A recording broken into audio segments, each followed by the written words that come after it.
Goes what? Up to slope 1. Slope 1 then? Yeah, yes. Okay. Because, yeah, it's like a two torsion thing. Okay, that's good to know. Yeah. Huh. So, What's the slope if you invert 3? Is it lower? it's, I forget what it is, it's something, Involving it's, three. there was some theorem for configuration spaces that if you invert, or if you work with Q coefficients, the slope goes to slope 1, and like in general, slope 1/2. And so, I was wondering like, hey, if you only invert a certain number of primes, is it going to interpolate? And the answer is like 2 is special. And somehow if you invert 2, it just like, It drops down. yeah, it just goes up to slope 1. No, if you uninvert 2, it goes up.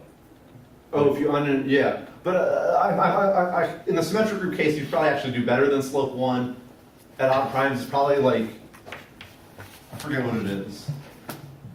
I knew at some point. I can think of the class, but I'm not going to get it right. All right. But yeah, there was some like I guess we're expecting it to be like p minus 1 over p, which converges to 1. But really, it was 2p minus 1 over p. It was like min. Oh. Yeah. I'm not saying this well. Okay. Yeah, there was It's more like complicated. two was special. It's around 1 though. The rest Yeah. is around 1. Yeah. Okay. And so you could do better for symmetric. Yeah. Not what I was wanting to talk about. But yeah, let's happy to talk about that. So like classifying spaces of general linear groups for lots of rings. I think they've now proven it for, like, there aren't any rings that anyone cares about where they don't know homological stability, but they haven't proven it for all rings. But like Quillen did it for finite fields, and then Charney and other people generalized it to like all reasonable classes of rings. So. Well, those are kind of exotic examples, like you put C and then this is very classical. Oh, yeah, if you put C Well, you and think of it as topologize. You think of a discrete topology. Yeah, I was thinking discrete ring, but yeah, Okay. certainly, yeah. Okay. Like UNs, then it's classical, and yeah. Right. MG, last talk I gave, I put a K here because I'm like, oh, the variable is K, but nobody knew what MK was. You used to call it MG. The moduli space of genus G Riemann surfaces has homological stability as a theorem of Hare. And then the main character for today. Oh wait, sorry. We use the continuous group. It's not stable. And we get. It is stable. Actually, it is stable. Right? Yeah, because there's like a you fiber keep that in sequence. classes, but they're in higher and higher dimensions. Yeah, Okay. there's that fiber sequence with spheres that says, yeah. Okay. I think the ring structure is always screwing you up, though, isn't it? Yeah, although I don't like homology, I just work with homology. Oh, okay. And then I like ring structures coming from like my spaces being H spaces and things like that. Ring structures are homology, I don't understand cup products. Dualizing is always hard, I don't know. Okay. So like I guess the main character for today is like configure. Jeremy, can you say more about this moduli space? What xk and when it is stabilized for which k? For like G, at least like roughly 2/3 of the homological degree is when it stabilizes. And this is, this has the homotopy type of the classified space of diffeomorphisms of the surface, like viewed as a topological group, not viewed as a discrete group. So yeah, I don't know if that's something, or like classifying space and mapping class group. Either of those are more meaningful to you. Yeah. So the main thing I guess I want to talk about is the configuration space of K unordered points has homological stability. For M open is a theorem of Dusa McDuff. Dusa McDuff proved it with no range, and Siegel later proved that, it has homological stability with range like I equals k over 2, or I less than or equal to k over 2. Okay, so let's just, That's slope 2. yeah, this slope, or I guess 1/2 1/2. is the way I phrase it. Yeah, so I'll just recall the definition of Oh, half, yeah. configuration spaces. So this generalizes this. So all examples so far are kind of linear stability. Yeah, That's what you normally all like examples that anyone cares about seem to be linear. I mean, you could, Oh, don't say that. All the ones that they've analyzed, you mean? They've analyzed, yeah. Fine. I mean, like you could, if you wanted to, come up with a.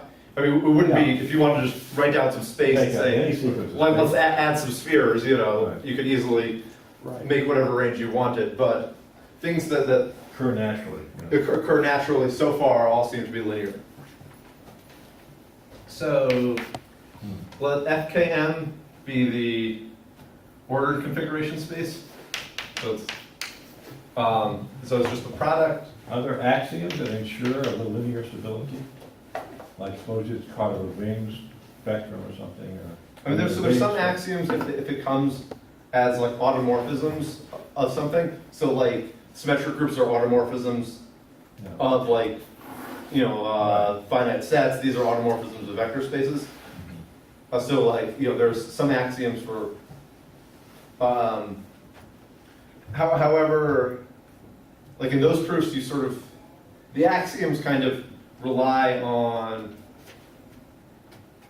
I The guess. expectations of the proofs that are known? Is that Well, I guess one thing, so Quillen developed a method for proving homological stability involving spectral sequences.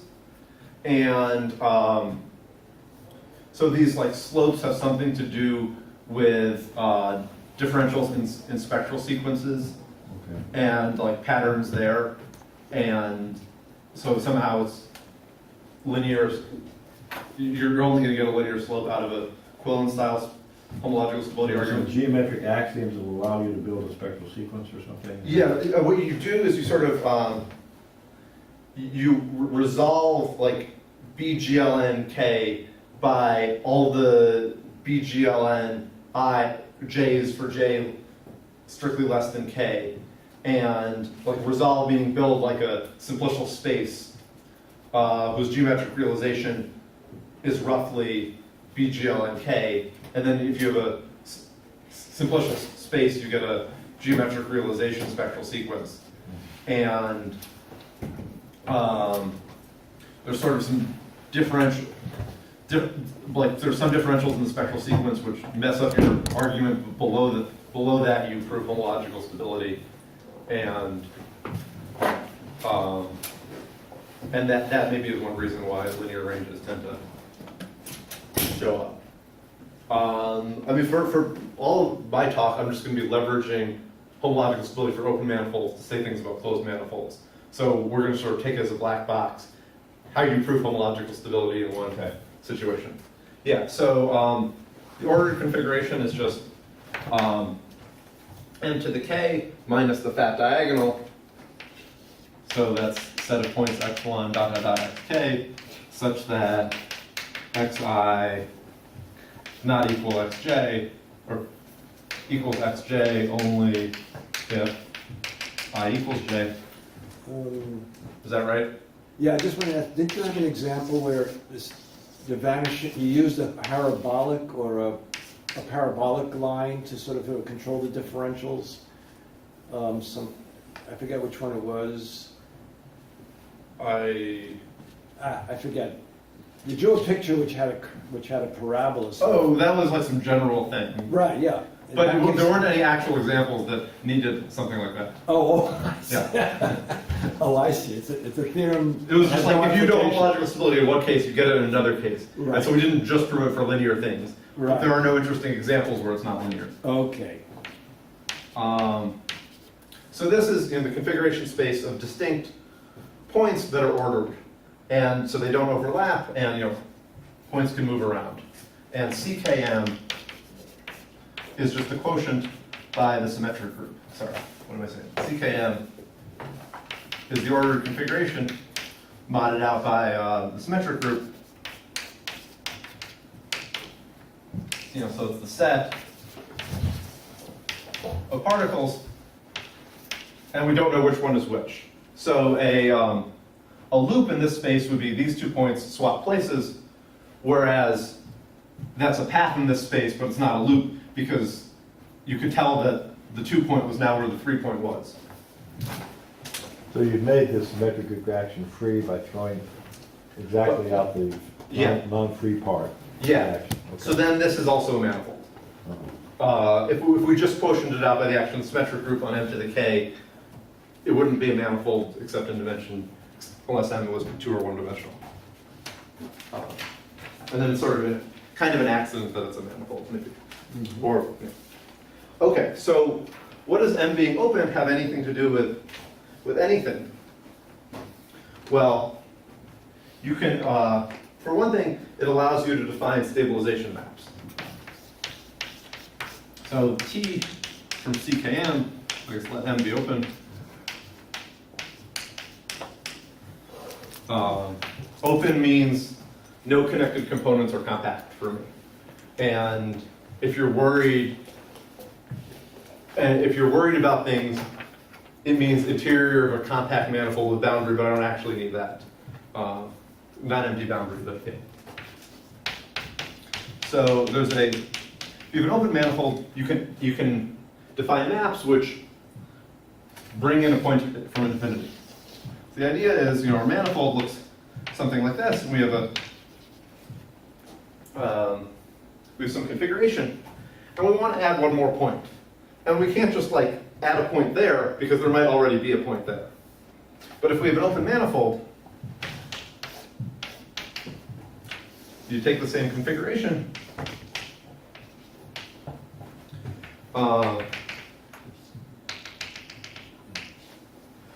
add a little extra chunk of the manifold near infinity, put a point there. The manifold with this collar is diffeomorphic to the original manifold, so now view this as a configuration in the original manifold.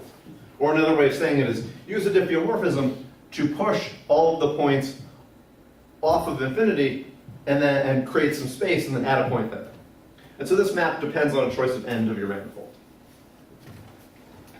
And the theorem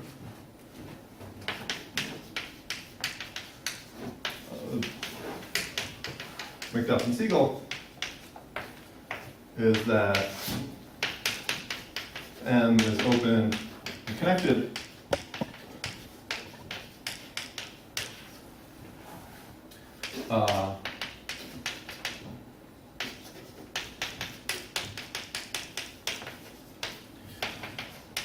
induces an iso on HI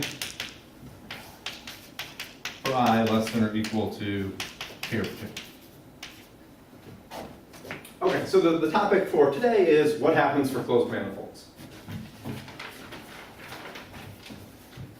Okay, so what about closed manifolds? Well, high slope is good for you. Yeah. Okay, I was.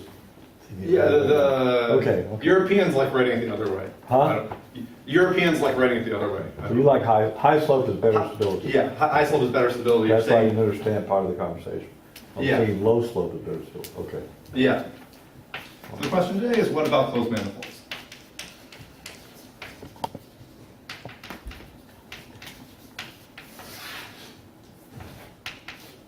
Okay. So.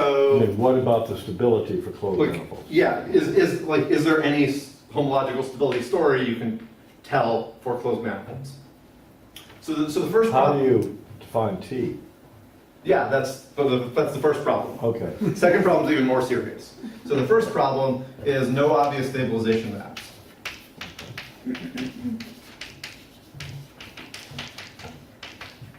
Okay, we finished that problem. Okay, and so now this is probably a worse problem. Solves it already. The homology doesn't stabilize. But the actual groups don't stay. Yeah. So at this point we've given up on having maps, or I start, we're not giving up on having maps, but maybe we'll have to be more creative. Right now we're just I'd be happy with statements about isomorphism types of groups, even for closed manifolds. So, because I don't know what like a good map should be. But the bigger problem is the homology just doesn't stabilize. So, Wait, what's wrong with putting in a base point, letting the points collide, considering a slightly different space for a minute, and take the union of all those spaces, and then take out the neighborhood of that that's point? what we're going to try to do. Oh, Yeah, but that wasn't the first okay. thing. Yeah, that's the like most recent contribution to answering this question, and it's great in odd dimensions. Well, I don't know. We'll see if this Okay. is exactly what you're talking Yeah, about. was But it? yeah, it's great in odd dimensions, but not so good in even dimensions. Yeah. Okay, so The other characters. yeah, the Euler characteristic is what screws everything up. Okay, and yeah, so CK, Oh, I see. yes, H1 of configurations of points in S2 is Z mod 2K minus 2. This is due to Vidal and Van Buskirk. Good old days. They calculated, they wrote down a presentation of the spherical braid group, and then you just abelianize the spherical braid group, and this is what you get. Oh, that must be in the 50s. 50s, yeah. Yeah. Everything's I- in the 50s. They didn't write it, Who's this guy's name? Van Buskirk. Never heard that name before. Yeah. He went to Purdue with the E. they don't prove all these theorems about vibrations and stuff, right? Yes, and connected them, but those were for ordered configurations, not Oh. unordered. Yeah. You need a Well, first they point. computed the presentation for the ordered spherical braid group too. So for k equals 2, 2 points as some group. And then This is H1. not true when k is 0 or something, but you know. Huh? It's not true when k is 0. Doesn't look too good. It's No, the K equals 2. You got Z mod 2, huh? Yeah, k is 2. that would be Z mod 2. Interesting. And K equals 1, I guess you get Z. I don't know. K equals 1. No, you get, I want 0. K equals 1, S2. H1 of S2 is Z? I don't know. Wait. In the stable range, I'll say k. Just cover yourself by putting K bigger than equal to 2. That's a tough audience. That is the stable range. Let's disprove it for K equals 2 also now. Pure points in this. Okay. Oh, no, that's not right. No, that's not right for k equals 2. That's CP2 when k is 2. K is. Minus the diagonal. Oh, minus the Nice and diagonal. diagonal.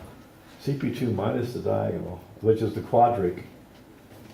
Oh, It's giving you so- like a total space of some project. That's Oh, like that's projecting interesting. So space. you're saying if you take CP2 and you move the quadric circle, sphere, then the complement has fundamental group Z2. Right, so you're taking the diagonal out from the sphere and identifying the antipodal Yeah, points. right. It's like the top space of the canonical one, I don't know.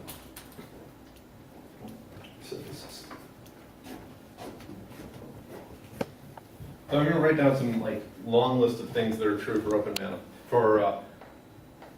closed manifolds. Oh, it's a non-orientable No, I manifold. think it's real projection. It's a non-orientable manifold, so it has to, because of complex conjugation. Oh, Whatever. Oh, You can't get it.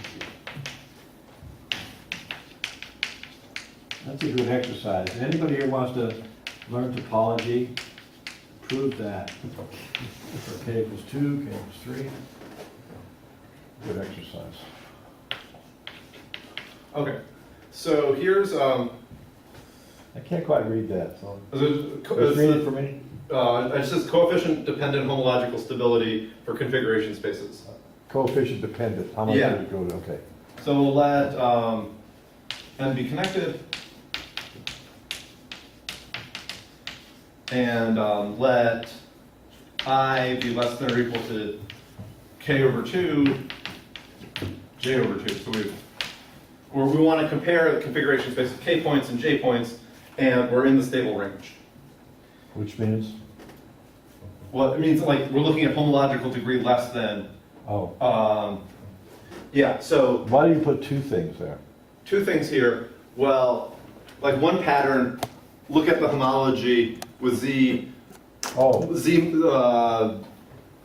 mod 3 coefficients. It's going to be 0, 0, z mod 3, 0, 0, z mod 3, 0, 0, z mod 3. So you get stability if you throw out every third guy, or you throw out 2/3 of the ones. Those are the types of patterns we're after. okay. Or those Arithmetic sequences are stable. those are some of the things we're Oh. interested in. I mean, I don't know what we're interested. Those are some of the things that are true. And therefore interesting. Yeah. Okay, so the first thing, I guess we don't need a K and a J for the first bullet point, but we will for the other two. So let F be a field. Then HI, CKM, coefficients in F, isomorphic to HI, CJM, that's not an M, coefficients in F, if The I's are the same there, right? yeah, the I's are the same, but J and K. If the dimension of M is odd,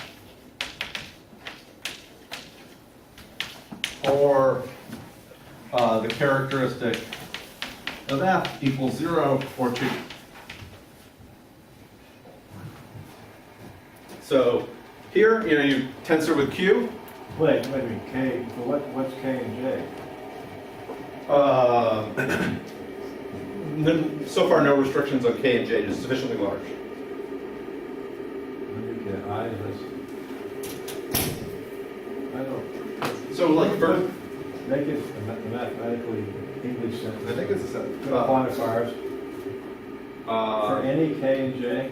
Say if I is less than or equal to K over 2. They assume I is less than K over 2 and I is less than J over 2. Then, For all J and K. yeah, For all I, J, and K. for all I, J, and K satisfying this, Okay. then that's true. And so you go over here, it's saying you tensor with Q, this is 0, you tensor with Z mod 2, it's Z mod 2. So that's the pattern. I'm going to write, that's like the most important thing in the talk is H1, CKS2. Oh, you generalize that one computation to all manifolds. Yeah, an even dimension. I guess the first part of the talk is All not manifolds. This computation is like governs all patterns in even manifolds. I guess like some large portion of the talk will be about odd manifolds, and then it won't be relevant. But whenever we're doing anything with even manifolds, it's just like what patterns do we see here? This too is the Euler characteristic of the sphere. Wait. This pattern governs things, okay. so It doesn't govern this theorem, or You're a little saying, bit. but there's even and odd manifold. You're saying there's more things true for odd manifolds? Yeah, odd And then manifolds are- even, you have to look at this example. Yeah, Oh, okay. and odd manifolds like basically stabilizes. I mean, with field coefficients, it does stabilize. I think it's open if it just like integrally stabilizes. Okay, so the next thing is good for. So this is due to Tom Church.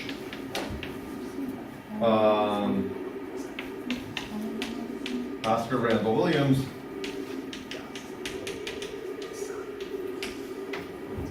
If you add. See English? What? See English with a double name like that? Yeah, Church? Tom Church is was a student of Benson Farr. I guess I was also wanted to say, or the Euler characteristic of M equals 1, which I think is just really weird, and that is due to Federico Cantero and Martin Palmer. Who's also English. Okay, so now, Are these like the first results since this Fidel paper? This so yeah, time- so the history is, so like Tom is like 26. What? Oh, Tom Church is like 26 or something. So the history is like, Had to wait for him to be born? everyone was happy with McDuff and Siegel's results until 5 years ago when like Tom wrote a paper and then Tom proved that these guys have rational stability even though they don't have integral stability. And you know, a lot of people thought like, Closed manifold. for closed manifolds, a lot of people thought like, hey, that's weird. And then it got even weirder integrally. So the question, you know, something's true rationally, it's not true integrally, but then like with p local or mod p coefficients, Things start to persist. yeah, like some things are still true. But what's the statement rational? I mean, rationally, just if you, Oh, the characteristic is zero, you know, it stabilizes. You mean, The homology stabilizes. The isomorphism. with the K and the J, I'm not, I can't quite follow. Oh, I mean, so, or I could just say k plus 1. Yeah, that might be easier. Still, it's too complicated for me. What's the actual statement? That if k is sufficiently, for k bigger than or equal to 2i, the homology of the configuration space of k points with q coefficients is the homology of configuration space of k plus 1 points with q coefficients. Yeah. Do you have an implicit map Keep for that space? A chain level map. Yeah. Like some of these are zigzags with spaces. I think all, yeah. They are zigzags. Is this a So some of these. There's some theorems where it's just abstract isomorphisms, we have no map. And like I'm gonna write down what I think is like a chain level map in pictures, you know, and I was hoping that like people who, like you, who think about trying to write down chain level maps where it's a little bit awkward, you know, can suggest something. So, you know, I'll tell you a theorem, and I'll tell you what I think the map should be, and yeah. And I'm going to refuse to give the proof of that. Although I might run out of time before that, so. And I'll give proofs before that. Okay. I might run out of time stating these. Sometimes there's a zigzag of spaces. So sometimes, like in my work with Martin, there was this zigzag of maps of spaces, inducing some of The these. ring structure on homology. Yeah, most of these you get the ring structure of cohomology. You also, here you get that too? Yeah, here you do. Yeah. They're better than just chain maps there. Yeah.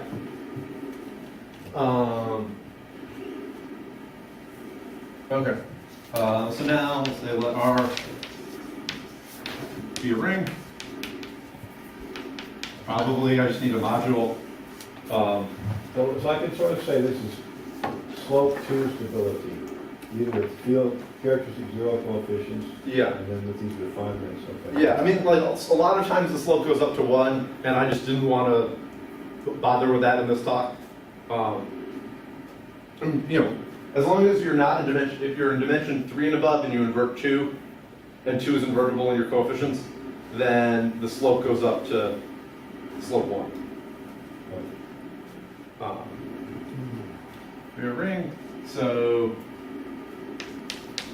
HI, CK, M. That's slope 2 there, isn't it? Slope a half, I think. I'm saying it's slope 1/2. That's that slope a half for you? Yeah. Okay. And so this is like assumed for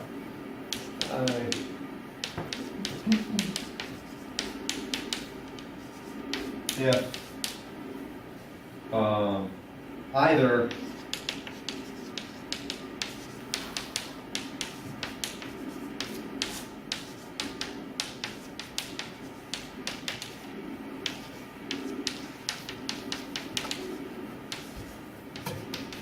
so either if like 2 times k minus the Euler characteristic divided by 2 times j minus the Euler characteristic is a unit in R. So if that's invertible, then you can go between this space and that space. Or if 2 times k minus j equals 0 in R.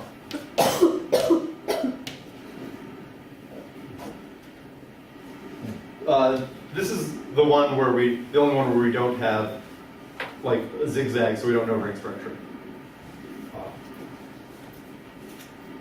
Yeah, so you can see that here, like if you work with Z, if you, let's say you invert all the primes except for 2, then these groups are like Z mod 2, Z mod 4, Z mod 2, Z mod 8, Z mod 2, etc. So if you throw out every other group, the two local homology will just be Z mod 2s. But then if you work with like, Well, that's not the right way to look at it. I mean, when you have that pattern, you should think of the grading as being by the two-adic integers, yeah, or something like that. I mean, it's not Z graded anymore. I mean, this comes up in K theory and stuff. Things are graded by these completions of the integers. Have you haven't experienced that before? I'm confused right now. It's possible eventually I would realize I did know it, but right now I don't know that I know what you're talking about. Well, in other words, you're saying you have a function from the integers to something, the Yeah. order of the group. Yeah, so You you might take, extend continuously to the two-adic integers. Yes. In which case, you can grade the thing of the grading is extending to the Yeah. two-adic integers. Yeah, but the And only, that- the only ones that are relevant to getting to Z2, Z mod 2, so yeah. I think this theorem applies to the half of the groups are Z mod 2s, And the other half. and the other half are growing up, it's exposed like the p-adics. And you get the stability. No, that's exactly what happens. I mean, so when Yeah, but you can also say the Z mod 4s have a pattern. Right, You can right. throw out, you know, Depending on what the ring R is. yeah, you can say like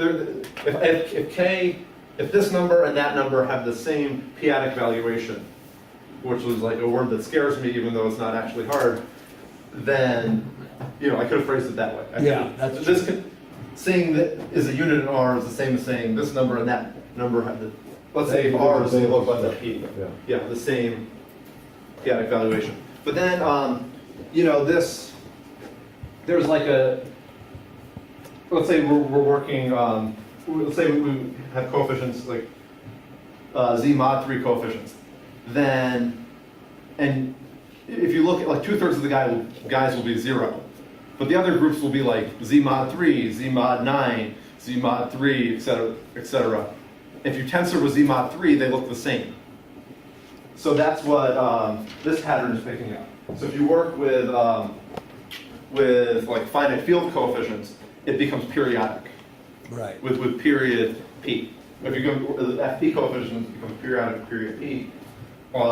If you work with Z mod 8 coefficients, it becomes periodic with period 4 because there's this extra 2 because like 2 is special. So this is due to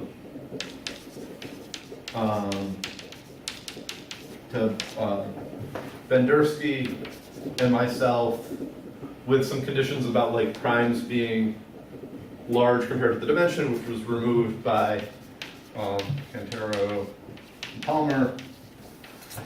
That's the first thing. And the second thing, Cantero and Palmer proved that with FP coefficients for manifolds who have Euler characteristic not equal to 0, the homology with FP coefficients would be periodic.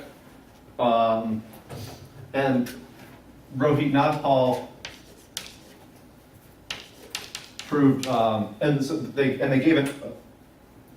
Cantero and Palmer gave some formula for the periodicity for the period, and it was like way too big. Nagpal gave no formula but proved it for all orientable manifolds, removing the like Euler characteristic not equal 0 hypothesis, but adding orientability. And then myself and Alexander Coopers gave what is the optimal period, because you can just look at this example, and removed all like Euler characteristic or orientability assumptions. So is there a reason why, so you're stating a lot of results, but they seem to be rather insensitive to the manifold, except there's a little bit. There's a little bit of the Euler A characteristic. little bit, but I mean, just pretend, Yeah. just take the theorems that are insensitive to the manifold. Why should there be any theorems? What's the reason why these results are insensitive to the manifold? But even the dimension, does the dimension of the manifold comes in? I mean, things are better in odd. Huh? Things are better in odd dimensions.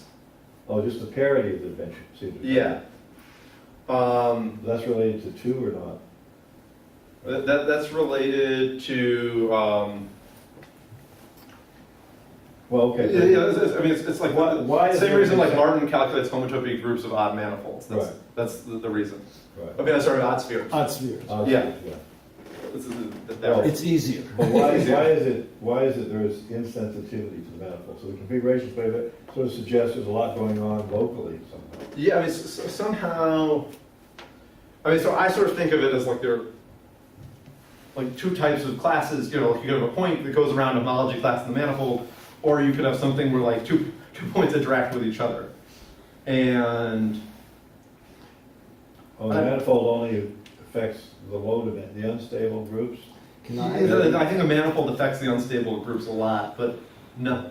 Unless there's only that many points, Yeah, you or can create big homology classes of. yeah, or like if you have if you have a class that doesn't involve a bunch of points, like in a ball doing something, it's going to be like really high dimension relative to the number of points. Really high meaning like linear or something. Yeah. Maybe what's relevant is that the way you prove these things is you translate the problem over to a sections of a bundle, a sphere bundle, that's called a scanning map. And what's really playing a role is the sphere, not the manifold. The dimension, the sphere is all that really counts. So in some sense, the scanning map essentially doesn't see the manifold because it's all local. It just sees the sphere, which is basically the one-point compactification of the tangent bundle. I was going to give that part of the talk at the end, but I'll give that talk now. We'll have a vote. We're going to say like which of these theorems are interesting, or if any, which is the yeah, which 2 bullet points are the least interesting. And then the third. Giant theorem. Yeah, so if dim m is odd, maybe I should have said let or something, this might not be grammatical. Hi, in the interest of making understandable statements, I'll get rid of the j. Hi, okay, m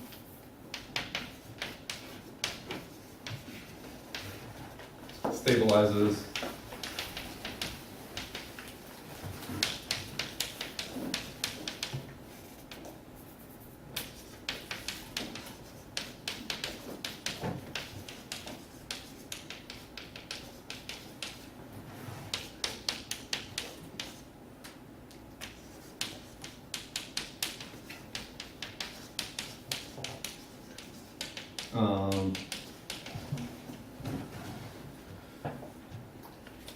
and then like if dim m is 1, 3, or 7, hi ckm z stabilizes. It has to do with hop invariant 1 somehow? Yeah. And so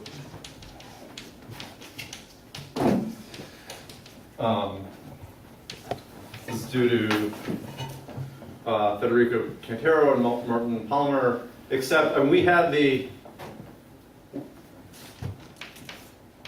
stated this for all manifolds, and then the referee said our proof sucked, and then we just got rid of the statement, but our proof did work for parallelizable manifolds. And yeah. And recently, Alexander Coopers and I have like a more geometric proof of this fact. That sort of, which I was going to tell you about. But yeah, okay, so this is so far like a bunch of theorems which I'm calling a coefficient-dependent homological stability. There's no one space which carries these homology groups. Yeah, I mean, I don't know. Like what exactly? Like the union of all these. Yeah, but I mean, it's like, so, like in like the Madsen-Weiss theory or something. There's some infinite loop space, and a component of the infinite loop space has the homology of like the stable guy. Well, here, the exact same thing happens. There's some space of sections of a bundle who has the same homology as like in a range as these configuration spaces. However, if you take like let's say just maps. You take maps from a space into another space and there's no base point, and they're not base point preserving maps, the components of the mapping spaces aren't all equal to each other. So like these spaces are sort of becoming better and better approximations of some homotopy theoretic space, but the components of this homotopy theoretic space aren't all the same, is one approach, which is the approach that Martin and I introduced to this question. Yeah, so it's like make your own talk. So initially I was going to talk about this stuff because like Martin knows about this stuff, but this stuff maybe is more interesting. So do we want to make Martin happy or not? Well, we want to make Dennis happy. Dennis happy, yeah. Okay. I'm a lost cause.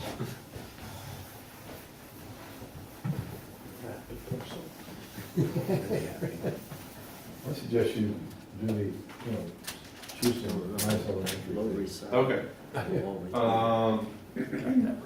So this involves space level localization, and this involves like some simplicial stuff. Which one do you think is scarier?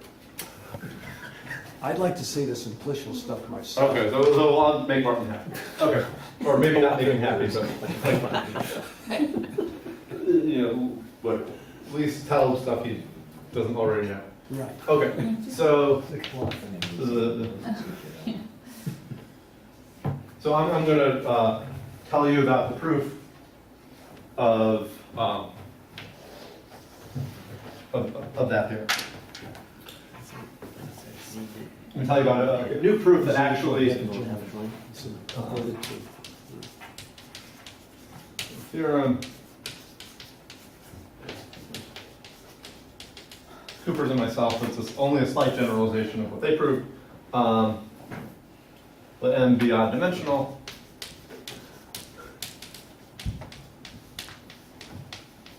And connected.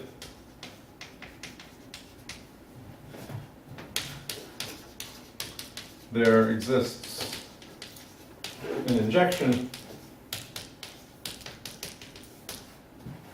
sigma from H star CKM, coefficients z join 1/2.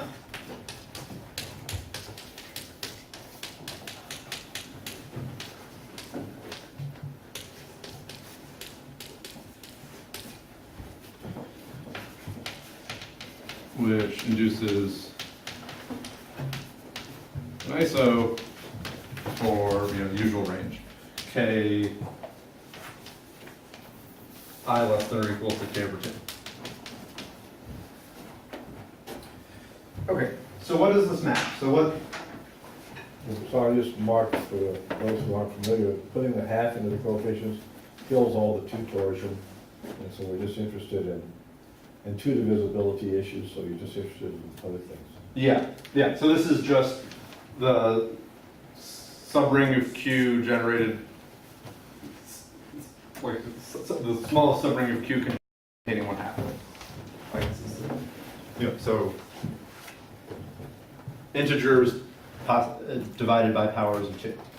Okay, so give a definition in quotes. So let sigma,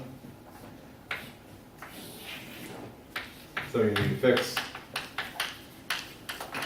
M naught and M. So sigma of this guy is, the same configuration. Let's say this is M naught, and you just add a point here. What do you do if there already was a point there? Label it with a number 2. Oh. Okay, so definition, let sim k X be X to the K, mod the symmetric group. So we're not modding out by the fat diagonal, and let sim K less than or equal to R of X be the set of multisets where nothing is repeated more than R times.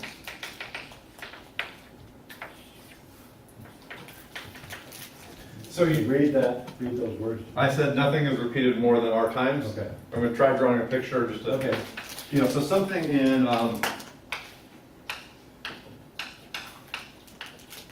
Yeah, that's the notation for that, there's an R up there. Okay. yeah, less than or equal to R. So I'm thinking of something in here as a configuration space of points labeled by numbers. So thinking of this as an element in sim, this is an element in sim 7 of the manifold.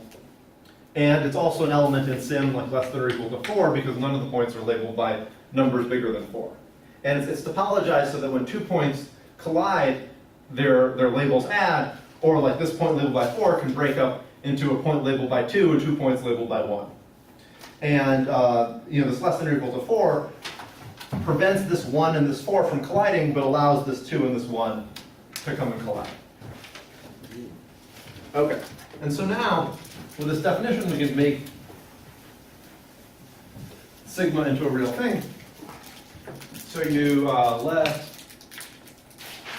The space is when R is 1. yeah, so, oh yeah. Example is that, you know, sim less than or equal to 1 km is just ckm.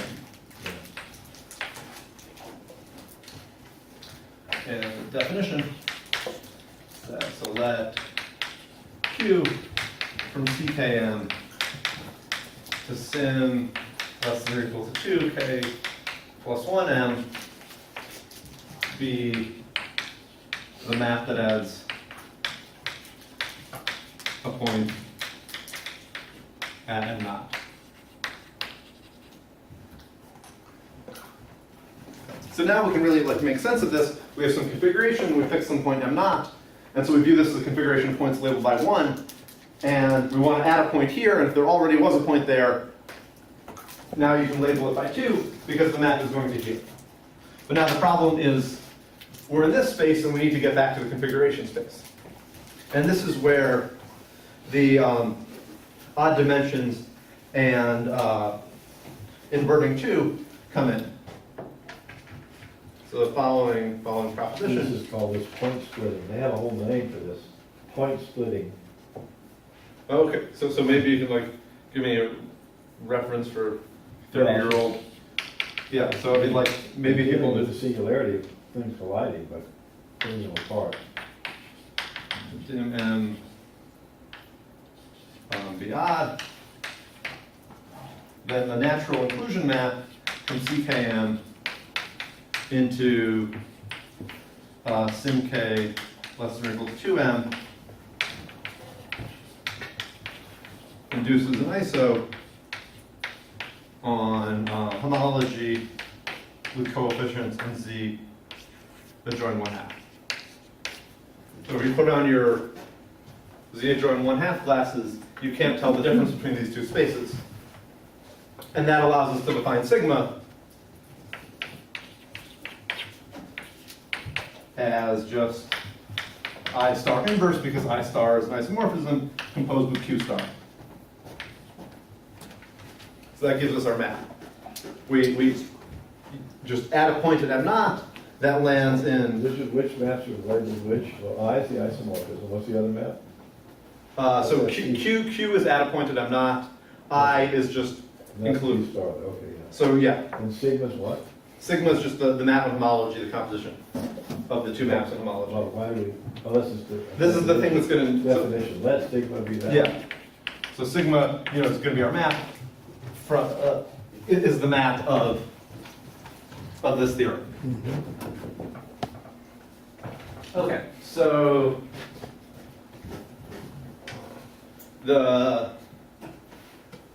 the proof of this is you just like calculate the homology of RPN and use the Lorentz spectral sequence, which I don't think we actually have to do, and you could just say Meyer-Vietoris, but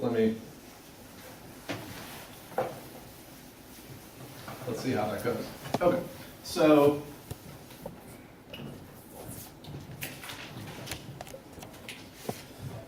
we have, so we have this point like vector I in sim less than k. So what does that look like? You know, we got some particles labeled by 1, and we got some particles labeled by 2. And let's pick some balls, some small balls around these points. Okay, we'll call it U1, U2, U3, U4, U5, 4, 5. Are you fixing the configuration? Yeah, I'm just fixing the configuration. I want to know, I'm going to like build a contractible set around X, and I'm going to ask, what is the homology of I inverse of X? I'm trying to figure out what the stalks of the derived push-forward sheaf are. Yeah, so I'm going to let you be the product of sim less than or equal to 2 alpha I ui, where alpha I is the multiplicity. So meaning like alpha 1, in this example, alpha 1 is 1, alpha 5 is 2, alpha 4 is 2, alpha 3 is 1. Okay. And so I claim that U is a neighborhood of X in this space. Like So- what do points near here look like? So what you're doing is, if you have a point labeled by 2 in the neighborhood, you're allowing 2 points labeled by 1 which are near each other. Yeah, so I'm saying like what's a point near here? Well, this 2 could just move over there, or the 2 could split. Right, and that's exactly that guy. Yeah. Okay. I can't follow the notation, so just say it in words, what you're saying. I'm saying like a neighborhood of this point X is given by Where? in sim less than or equal to 2. I haven't pulled back anything. Let me know what, but yeah. So like so we have this configuration in sim less than or equal to 2 Yeah. of M, and I'm saying a neighborhood of this configuration is given by like take small balls around each of the particles, and then take the symmetric products of the balls.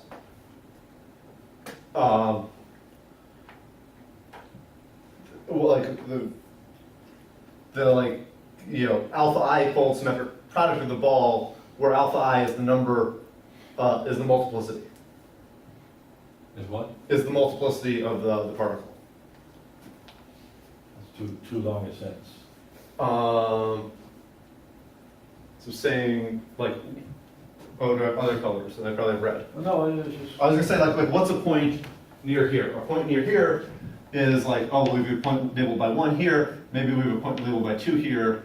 1, 1. Well, I can figure out what the neighborhood myself is. Yeah. How are you expressing it? So I'm saying like here, this particular U, I'm saying is like sim Well, U1. No, but with words, I can't, there's too many symbols, I can't read those things.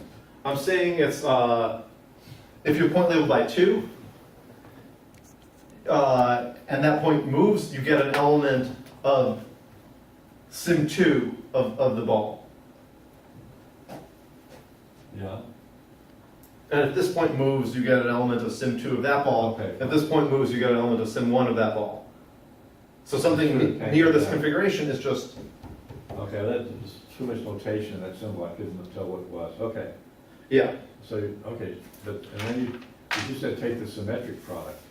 Well, I mean, like here it doesn't matter, because saying like less than or equal to 2, if you only affects things if you have at least 3 points.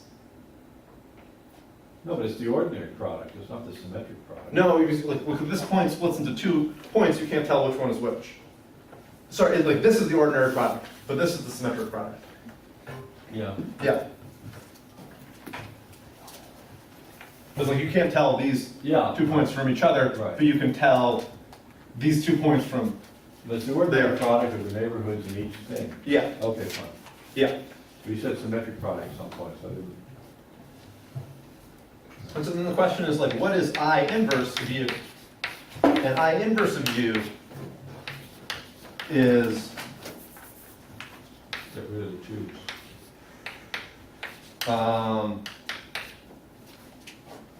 you know, is the same thing except you're placed, yeah, sin less than or equal to 2 with sin less than or equal to 1.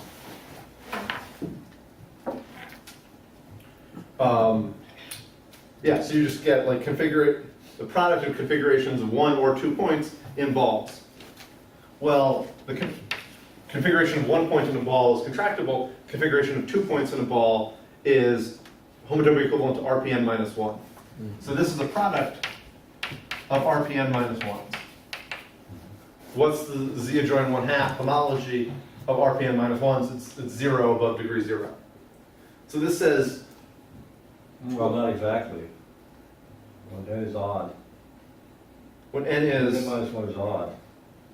yeah, but n is odd. Huh? N is odd. N is odd. Yeah, but we need odd dimension. Oh, fine, fine. That's the only place we use, That's where it that's happens. the only place we use odd. Okay, Yeah, fine. that's where it happens. So, and then so that's like the local picture of what's happening, and then use your favorite method of globalizing. You could say Leray spectral sequence. You can like talk about some covering and Meyer-Vietoris, and homology commutes with colimits and something or other. We have a map between spaces and some fibers are acyclic or something, so we get Yeah. isomorphism. Yeah, but that's what's powering it. Yeah. I missed that, what's N? N is the dimension of the manifold. Oh, Yeah, so if you have 2 points in Rn, that's like an RPN minus 1 because up to homotopy the only relevant data is the arrow, is the line between them. Yeah, okay. So that's in some sense, that's the only thing interesting about the story. The rest of the proof is, once you have the map, the proof is just figuring out how to leverage McDuff-Siegel's theorem to tell you that your map is an isomorphism in the same range. Oh, I see. Now you have a real map and Yeah. go back to their technique. Yeah. Whatever it was. So, yeah, Well, what year is that there? this, 70s? what? McDuff and Siegel, 70s? Yeah, the 70s. Yeah.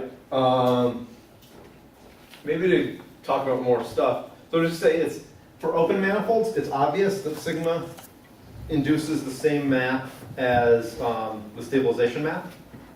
So it's, so for open manifolds, it's obvious that sigma is also an isomorphism on homology. And then there are sort of clever tricks for resolving closed manifold by open manifolds, and you use one of those tricks involving like simplicial things. There's a clever trick for doing what with what? Building, like, if you're interested in the configuration space of particles in a closed manifold, there's a semi-simplicial space whose levels are configuration spaces of particles in a puncturing of your manifold. And configurations of points in the puncturing of your manifold, well, punctured manifolds are open. And so then, if you like want to know, like, how does my map in closed manifolds, like, you want to prove your map in closed manifolds is an isomorphism. Well, it suffices to prove that that at each level it's an isomorphism in a range, because you have a spectral sequence from like a geometric realization, from the layers in geometric realization to the total What's space. the idea of that? Yeah, so the idea. The resolution. The idea of it is, I mean, you could build a. The idea of it is like the way you prove it's a homotopy equivalence it's one of those things where you like, probably like getting back to Quillen, where you have some simplicial complex where if you have any collection of simplices, you can always find some other point and cone everything off. And this somehow has to do with, if you have a finite, if you have a collection of punctures and configurations, you can always find some other point that's not in that, and that's sort of, I mean, I can define things if you want. You're saying, you're doing a closed manifold, so you kind of puncture it in various places? Yeah, so like, yeah. So what's the idea of kind of getting the information for the closed manifold out of the information for the open manifold? From open Some manifolds. ways of fitting them together. Yeah. What are those fitting togethers or something? Like Yeah, I mean, so like the space of, with vibration. yeah,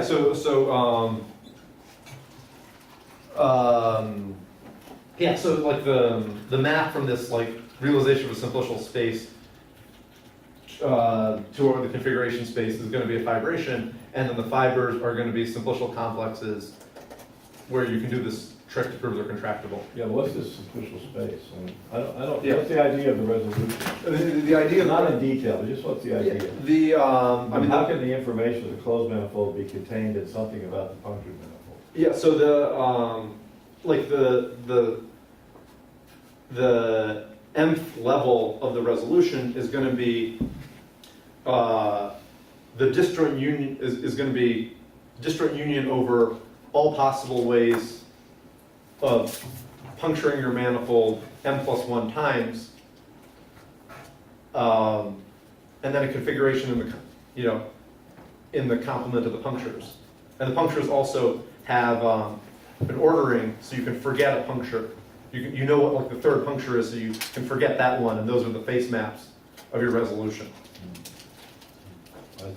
Yeah, So you and make, yeah, you puncture the labels, remove them, you get a simplicial blah. yeah, and like it's Okay, contractible that's- because I want to see something. it's contractible because you can like find a new place to add a puncture to sort of contract yourself. Okay. Okay, so I mean that's the like whenever you have a map, you basically won. Whenever you have a map, you figure out how to use McDuff-and-Siegel's results to prove. Yeah. So this entire game is just writing down maps. So this puncturing idea was in their proof too? Was in Alexander Cooper's and I. Huh? We ripped it out of.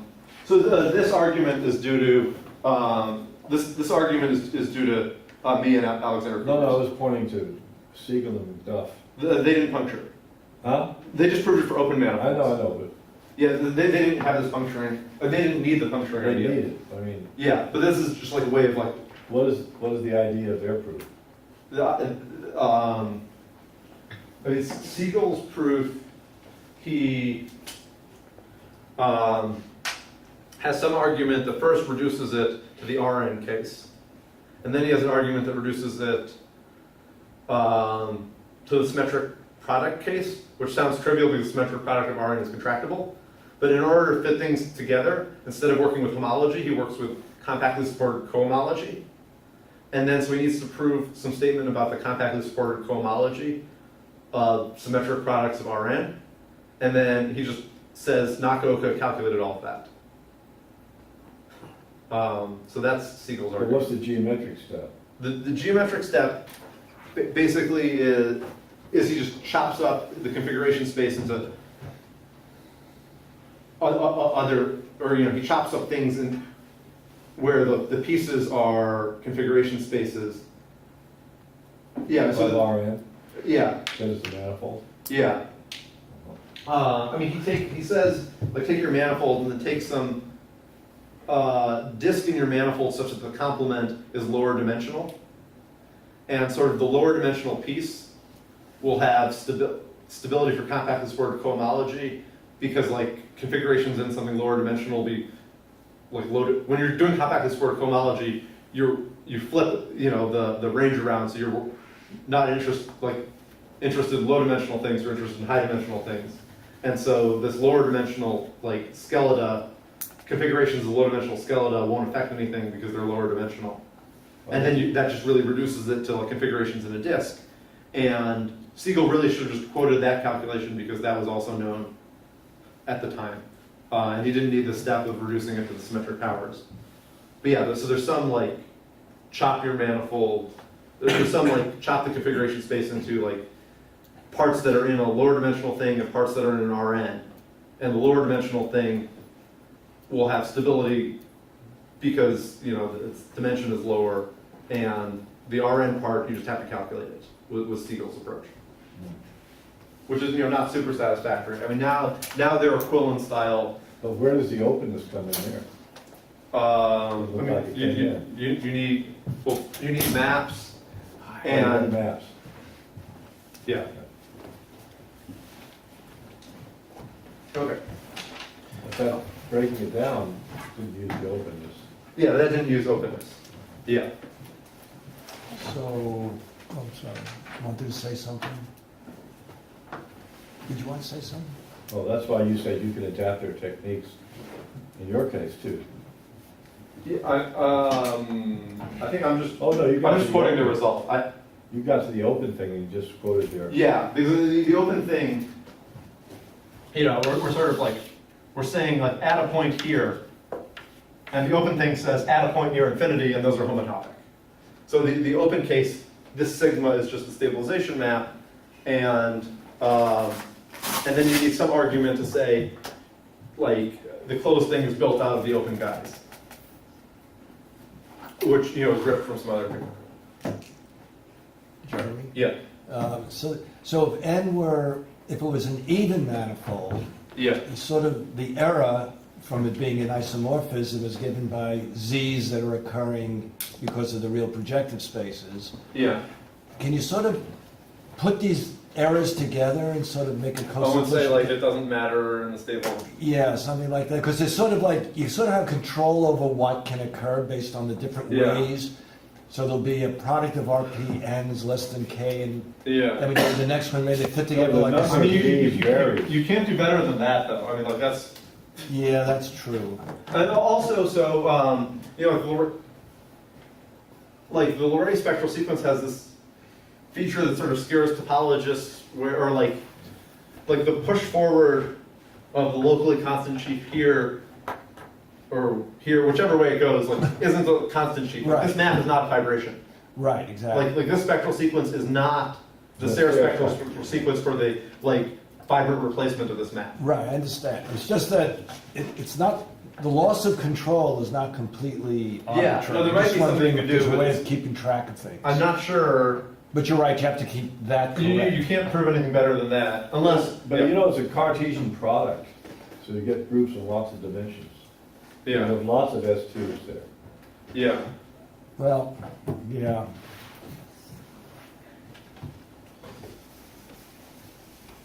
But it looks, did you say there was a rational result somewhere? Yeah.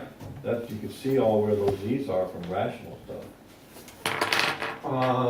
Yeah, I mean, so the I guess it wasn't, the rational result was originally proven using like a transfer map, which maybe I'll tell you what it Right, but is. So if you want to, I mean, it's defined integrally, but it's sort of kind of a multiplication map, so it's kind of a bad thing to do unless you're working rationally. So, okay. Yeah, but it may say, all these Z's are there rationally, and then somehow they go away. So that means there's some monodromy or something canceling them off.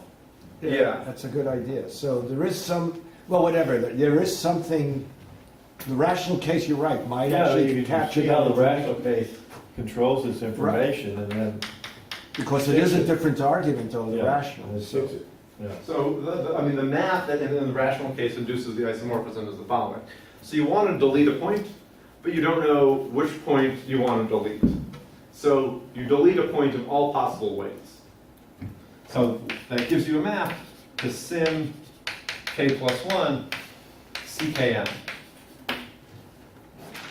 which is delete a point in all possible ways, and just remember that. And that doesn't, that's well defined. And then there's always a map from the homology of sim jx, the homology of x, which is basically thinking of a chain here as j different chains here and adding them up.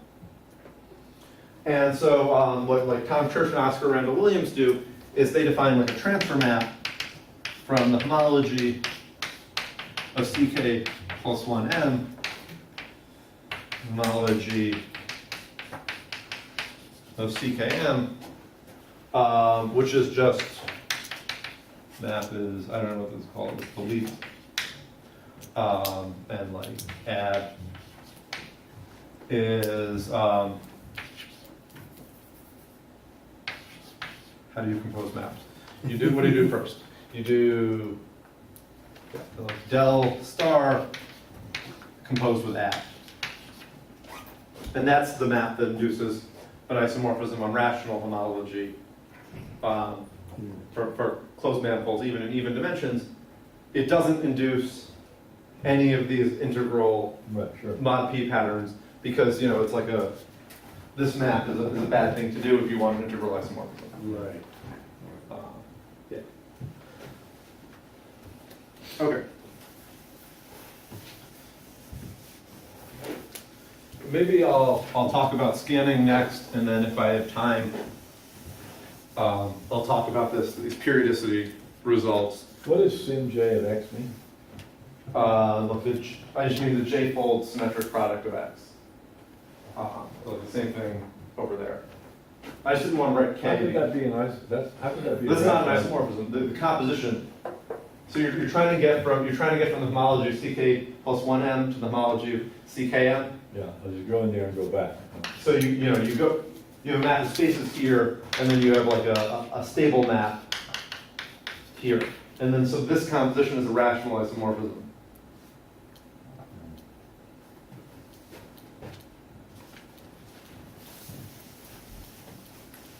Okay. So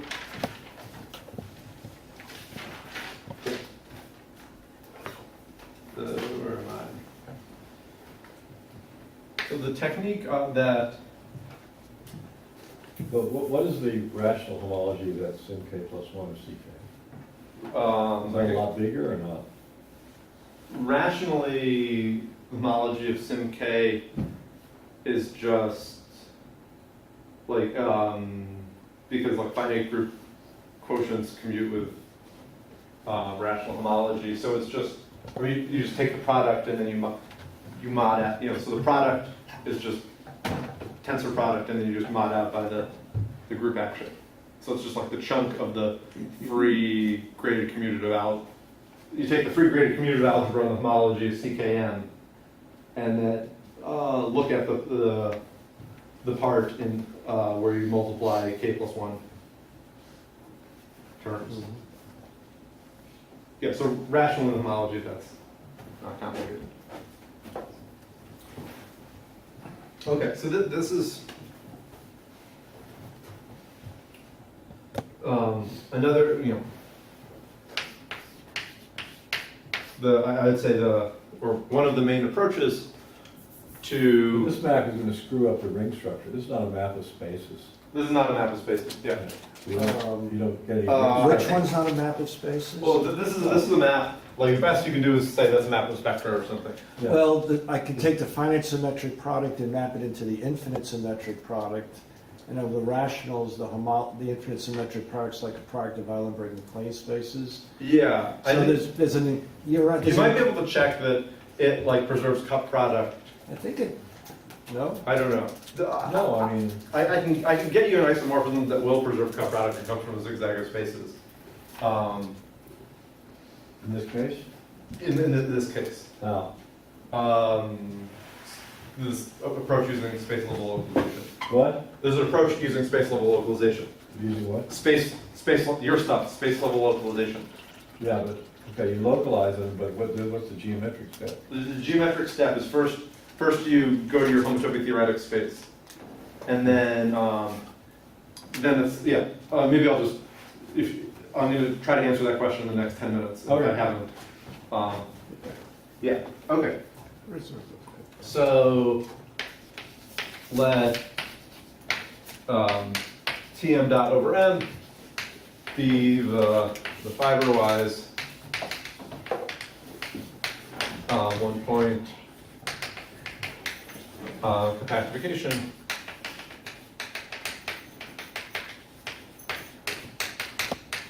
of Tn. So at each point of the tangent, you add a point at infinity in each for each tangent space, and let The different points? Or Different points, or yeah. one point? no, you add infinitely many points. You add a point in each fiber, Okay. and so let S from CKM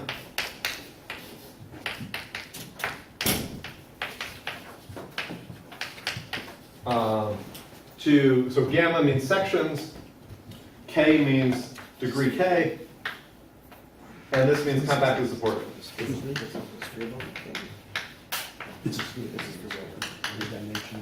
So there's a map from the configuration space of K points in M to the space of compactly supported degree K sections of the fiber-wise one-point compactification tangent bundle.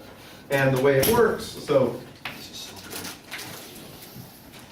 basically what you're doing is you're adding a degree 1 map around every point in the configuration. So the way Siegel says you should think of, Collapse map? it's just a collapse map. Yeah. Siegel says what you should do, which is kind of useful. Siegel says, imagine these are charged particles and look at like the electric field they generate.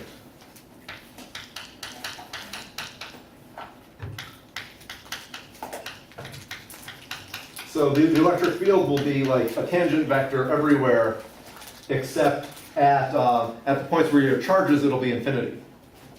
And that's why you need to fiberize one point compactify. And so what's the definition of degree? So the degree of some section is the The degree as measured how? well, we're going to define degree so that 10 points goes to a degree 10 section. What does degree 10 section mean? Yeah, so I'm going to define I'm going to give you a definition of degree, which makes this map go from here to here. You could come up with a different notion of degree, but then it would be confusing because you're interested in this. So it's just the like number of points counted with multiplicity of sigma intersect the infinity section. So the infinity section, if you start out with 4 points, apply the scanning map, you get some map that's equal to infinity at 4 places, and you take the what do I do? Is this actually what I mean? Yeah, you Is take there a subscript on the gamma? What is that? Is there a subscript? the subscript means is k, What's that mean? like degree k. So if You you haven't defined it yet. yeah, so I'm defining yeah. Okay. It's like the counted multiplicity intersection number of a section with the infinity section. Goes to infinity k times with a plus sign. Yeah, if your section goes to infinity k times with a plus sign, then it's And degree net- k. Net number of times k. And I'm claiming that if you start out with 4 particles, it'll scan to something that's degree k. Oh, that's the scanning map? Yeah. And like, the electric field description doesn't make scanning seem like a good name for it, but basically, let's just assume, just for simplicity, let's assume the manifold is parallelizable. So we're trying to get a map from a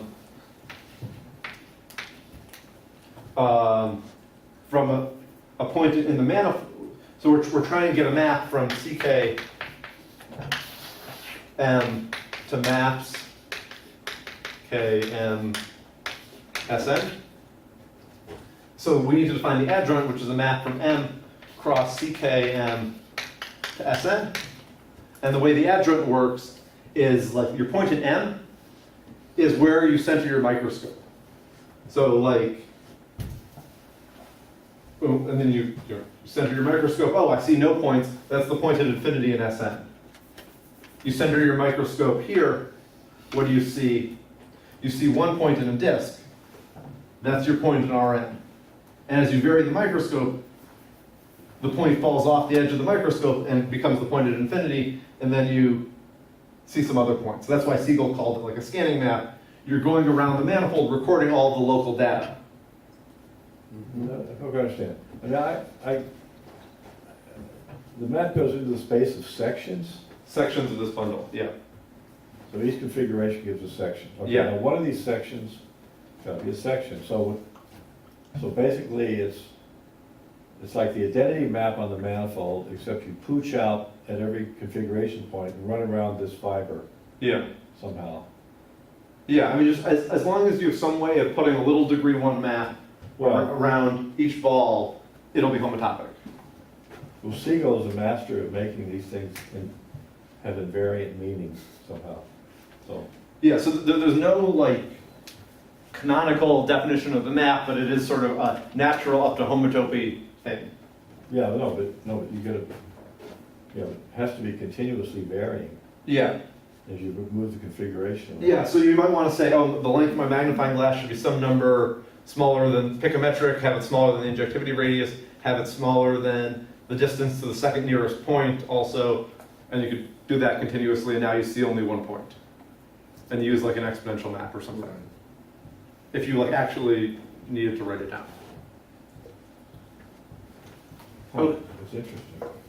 And so the theorem that I'm going to again attribute it to McDuff and Siegel. So it's in a paper of Juice and McDuff without an explicit range. If you use Siegel's result, you get an explicit range. Also, like Juice and McDuff is modest and says like Siegel told her how to prove this, but you know, Siegel is modest, so she probably. Well, they were married, they would be careful. They were? Oh. Induces an iso on homology with integer coefficients for I for I less than or equal to k over 2. So in the same stable range, this scanning map is Well, homology. this is okay for compact manifold, isn't it? What does all manifold be closed to? Huh? Also true for closed. Yeah, right, I was gonna say, there's no There's no assumption. openness here. Right. Yeah. So I mean, That's it's, the like in some sense, canonical fact about manifolds, so anybody who wants to be a topologist or a geometer has to understand this. I mean, it's nice when there are actual things to understand, concrete things, instead of all just abstract concepts. So like that Fidel exercise and this, yeah, and so those are starting points of something. like this is a finite dimensional manifold, and this, in all examples, in basically all examples, this will have homology in arbitrarily high degrees. However, as you increase k, like the dimension of this manifold grows, and it becomes a better and better approximation for that guy.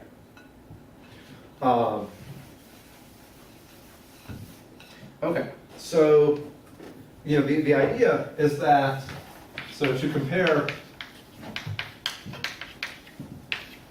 CKM and CJM, it suffices to compare gamma k, Tm dot, and J.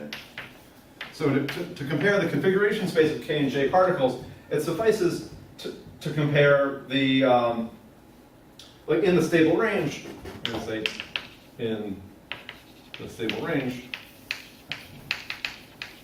to compare maybe the homology of. So to compare the homology of these two guys in the stable range, it suffices to compare the homology of these two guys. And how do you do that? Well, you go around asking people who know algebraic topology how to do that, and eventually you run into Martin, and Martin tells you how to do that. With all due modesty. Yeah, he was being very modest. Yeah. And, That's how I used to do research when I was starting out. Find out who knew things. And then we just You read gotta the, understand them though. read the first chapter of your book, and that's the answer. Yeah. Okay. So turns out it's too hard. This is too hard of a question to and like integrally. There's no answer integrally, and we're looking for answers. Let's say we're interested in answers rationally. Let's rationalize everything. So what do I mean by that, or did Dennis mean by that? In the 70s. Sarah did it first. Or Sarah. Yeah. What did Sarah mean by it? Yeah.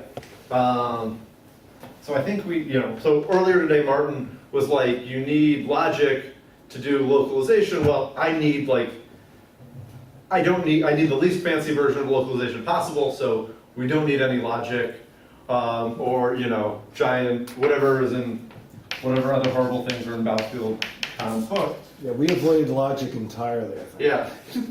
So, I guess, let Y be simply connected.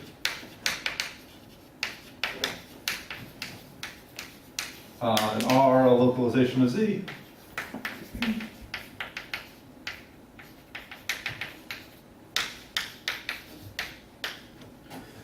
So the theorem is there exists some space, which I'm going to call Y sub R, and a map L from Y to Y sub R, such that L induces an iso on homology with coefficients in R, and the homology of Y sub R with coefficients in Z is an R module, meaning if you take an element in Z, which happens to be a unit in R, multiplication by that element is invertible. I think is the definition. What I mean by is an R module. Yeah, so this, hopefully this is like what localization is about. And so the example, they'll say star greater than 0 because you can't localize H0. Like the H0 of a space is always freewheeling. So you can't, like, there is no space where H0 of it is Q. That's not exactly true, even though what you literally said is true. Okay, but at least I won't need anything fancier. Yeah, so this is like called the localization of the R localization of Y, and you should just think of it as like we have our space and we put on our glasses where we can't tell things apart if they're the same with our coefficients. I mean, here's a sort of example where the components get localized. Take the N torus, even though it's not simply connected, it's nilpotent, so no problem. Okay, yeah. The automorphism group is GLNZ. Yeah. It has all these components, but when you rationalize it, you get GLNQ Okay. as the components of the automorphism group. So Yeah. there's sort of a localization where the components have some structure. Yeah, and that's gonna be relevant here. Okay. Yeah.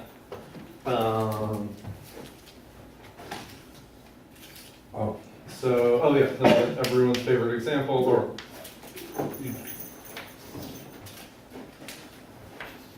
so the way you localize the n-sphere, let's say where the ring is Z adjoined 1/2, is you take the n-sphere, cross it with an interval, attach it to an n-sphere along a map of degree 2, cross it with an interval, attach it to an n-sphere along a map of degree 2, etc. So it's this infinite cylinder thing where you're just taking regular cylinders, but you're gluing them together along maps of degree 2. And the neat thing about this space And so, you know, like a regular sphere has maps of degree d for d, an integer. The R local sphere has maps of degree d for every element of R. So what map do you have that you didn't have before? Well, you have a map of degree 1/2 now, which is you take your cylinder and you shift it over to the right by 1. And that's a map of degree 1/2.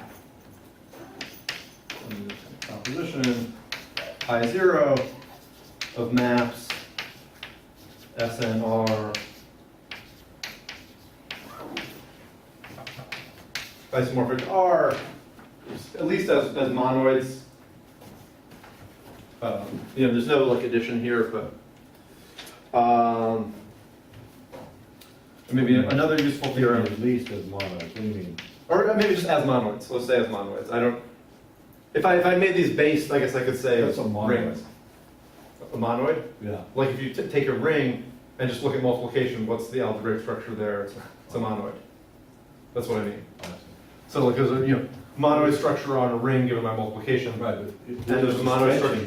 so the self maps can be added too, right? This is unbased maps. So there's no addition. Oh. But you can, yeah, so this is a, self maps of a space are also a monoid by composition. And so that makes pi 0 of this space a monoid with composition, and this is a monoid with multiplication, and I'm saying it's an isomorphism as monoids. But if you took base maps, it would be a ring isomorphism. Yeah, base maps would be a ring isomorphism. Yeah. And then, another theorem or proposition from, Sayre or Dennis's book or something is, so let F be a map. Well, Sayre's work provides the idea that you can localize spaces, considerations, and you just have to use the Foster-Koch system.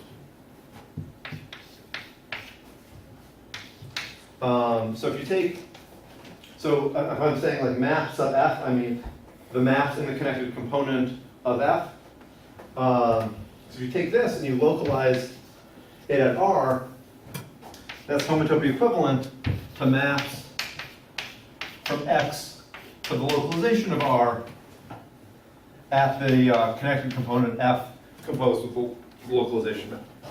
So basically, up to connected components, you can localize a mapping space by localizing the target, and if you have algebraic structure, then the components are going to be what you hope they were, like, yeah.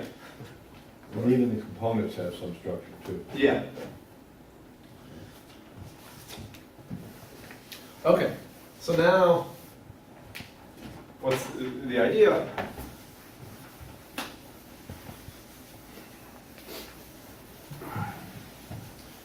So let's assume, just for convenience, let's assume M is parallelizable.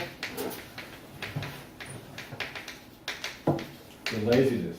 For laziness, yeah. For the lecture, just for the lecture. Yeah, so then, and let's, for even more laziness, let's assume it's compact, just so I don't have to write compactly supported. Oh, I'll write compactly supported. Okay. So now we want to compare CKM and CJM. So first we use the scanning map.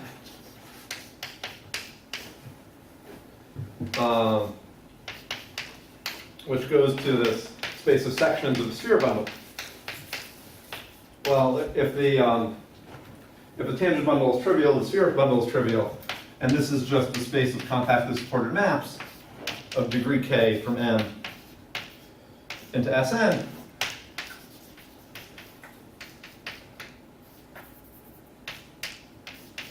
Now, if we're interested in homology with coefficients in R, we should put on our, homology with coefficients in R goggles and localize.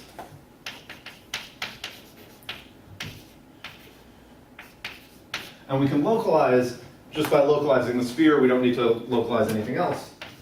This is like an R Wait, equivalence. where's the equality there, gamma, k? Oh, I'm just saying if the bundle is trivial, the section space is a mapping space. Oh, you're supposing a bundle's trivial, okay. Yeah.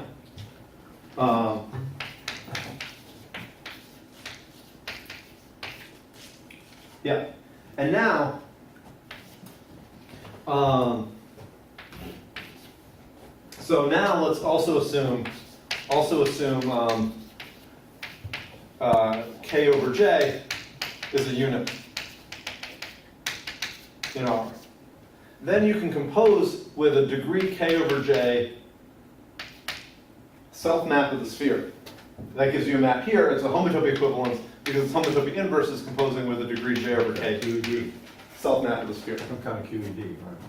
That's, and now you might say like, hey, are we just being lazy about, was I just saying parallelizable to make the proof like 2% easier? Oh yeah, maybe I'll state the,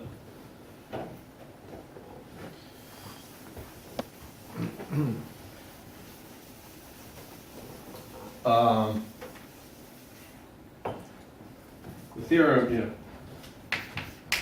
No, you don't. or I stated it Localized fiber-wise. Yeah, you can just localize fiber-wise, that's fine. But what happens is there's this weird twist showing up with the Euler characteristic. Huh? There's a twist coming from the Euler characteristic. Yeah. Because if you see, what does it say here? It should say, like, in particular, what this says is if you have, maybe I'll just state it, I'll just say it slower. Okay, so theorem.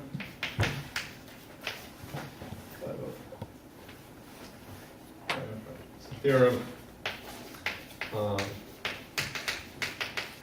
First thing in myself, if M is connected, we'll get rid of parallelizable soon. Parallelizable, then HICKM, coefficients in R.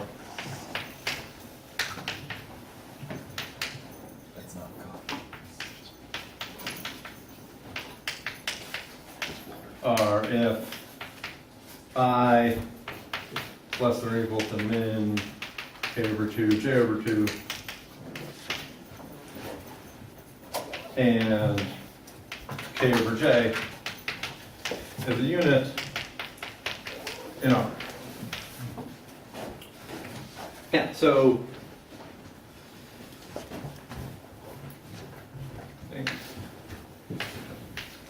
corollary is that if M is parallelizable,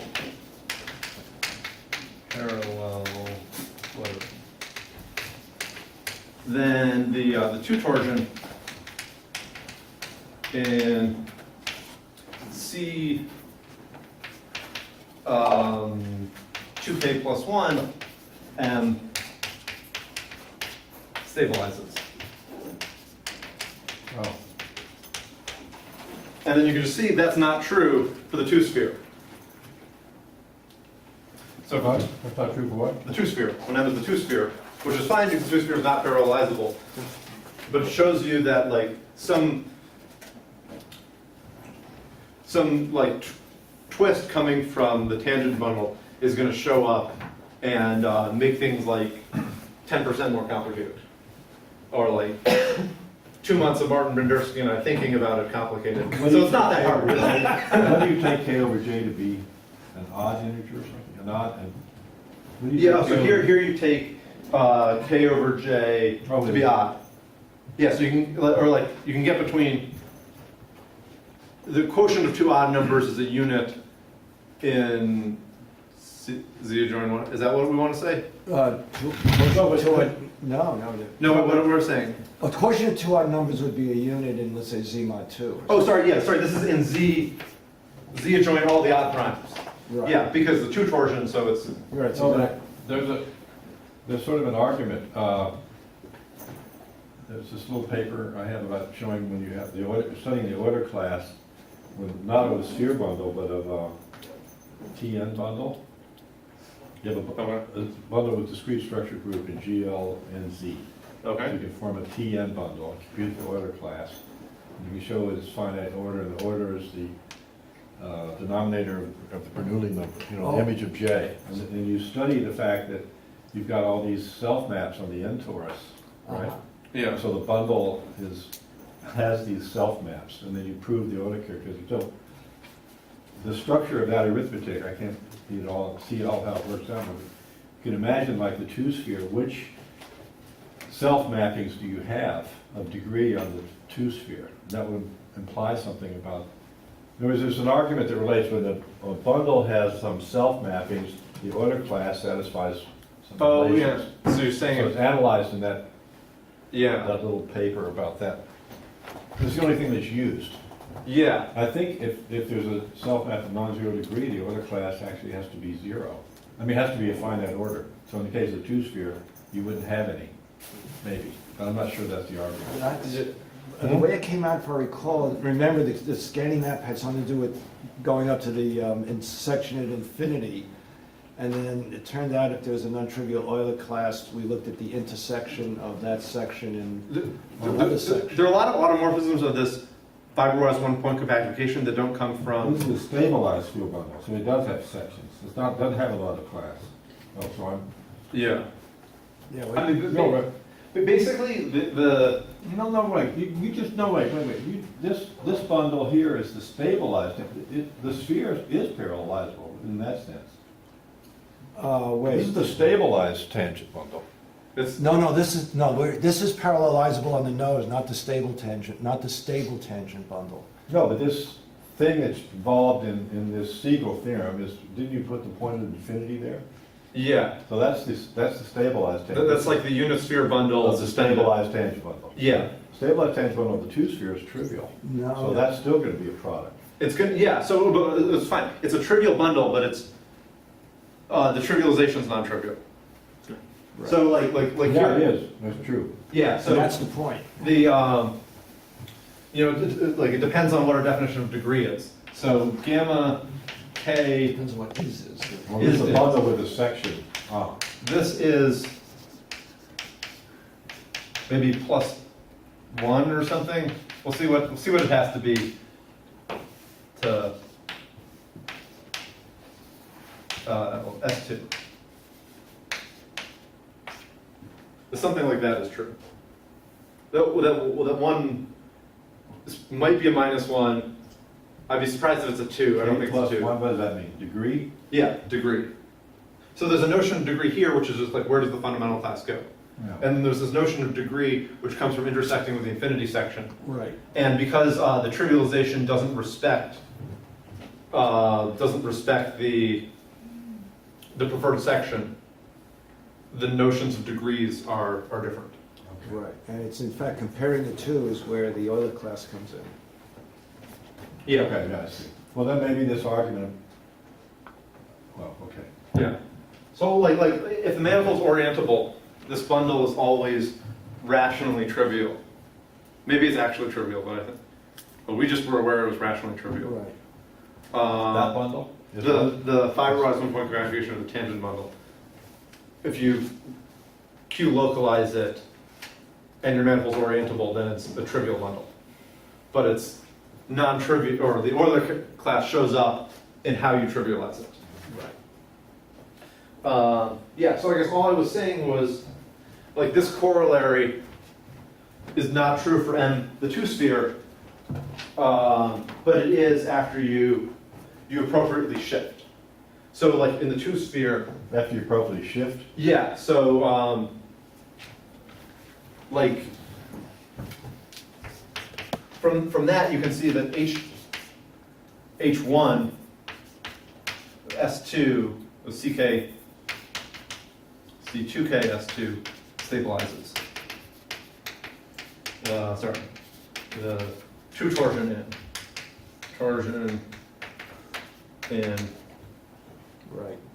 So, and like the shift is by like the Euler characteristic of M over 2.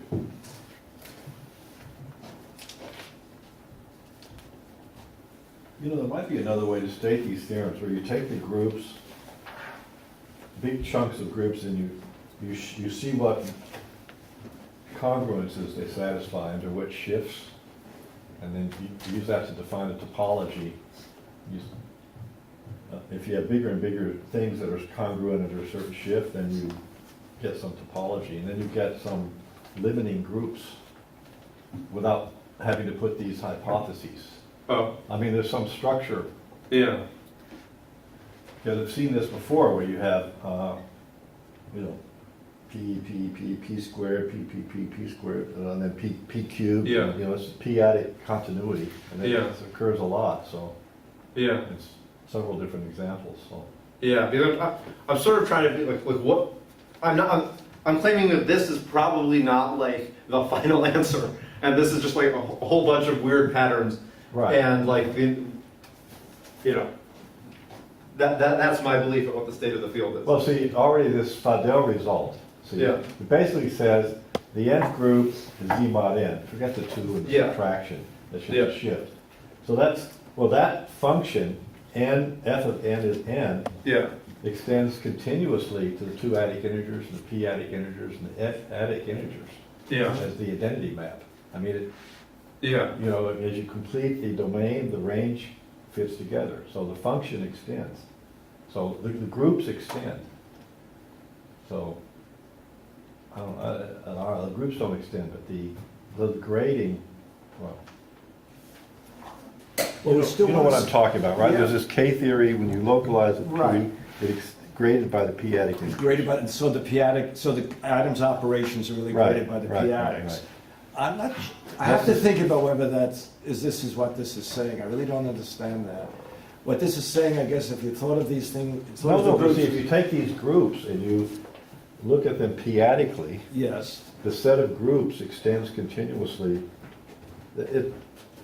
but you'd still want to say that there's a p-adic isomorphism of pieces of these groups. They're not all isomorphic, even when you pass the string of p-adics. groups.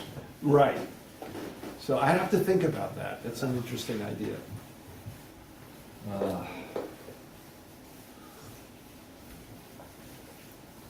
okay, so, instead of like saying how you twist, because that's boring, I'm gonna tell you what I want the map that induces this periodicity to be.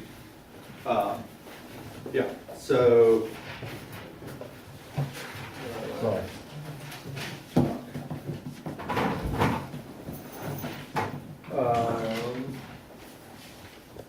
Okay, yeah. So we're trying to prove the following theorem of myself and Cooper's colleagues in that, which is a general, which is a sharpening of some earlier work of Rohit Nagpal and Federico Cantero. and Image Palmer. J has this structure. The space MJ image definitely J. does. It Yeah, builds up structure. by the denominators of the Newey numbers Yeah. showing up on that. Graded, it's a cohomology theory graded by the p-adic integers of each prime p. Right. So let's just like worry about the, And also, the numerators, because common congruence is also satisfied. Right. It's a more deeper fact. Right. let's just, Used to know this stuff when I was under 30. Yeah, Doug Ravenel actually exploited. What? Doug Ravenel exploited the numerators in some work he did, so it's interesting. What are you doing with that hair? Peter talking sort of excited. Okay. Yeah, so the homology with FP coefficients doesn't stabilize, but it becomes eventually periodic. And so, like Martin and my approach is great for, Okay, so in this structure, I'm talking about what's called almost periodicity. Mm-hmm. As you go around p to the n times, it almost fits, but not quite. Right, you get some multiplication or Right, if something? you put in all, in other words, you don't truncate them down to make it periodic. If you reduce by something, it becomes periodic. Right, if you But reduce the periods by- get longer and longer. Right, if you reduce by p to the n, you get v1 to the n periodicity, where Right. v1 is the Right. Bott periodicity of the So prime it's p. almost periodic. Right, right. so if you take like this and tensor it with z localized, I guess, at or away, I don't remember, 3, you get some sequence that looks like this. I mean, who knows where it starts.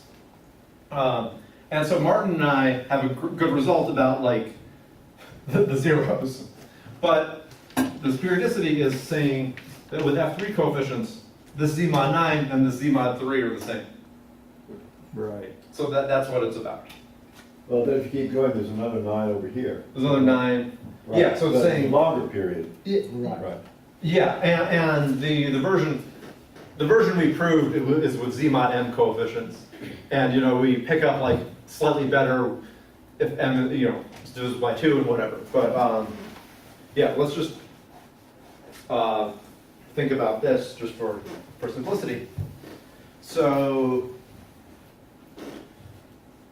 I'll give you like the relevant calculation that powers everything, just, you know, analogous to like in the odd manifold case, the relevant calculation is the Z adjoining 1/2 homology of RPM minus 1.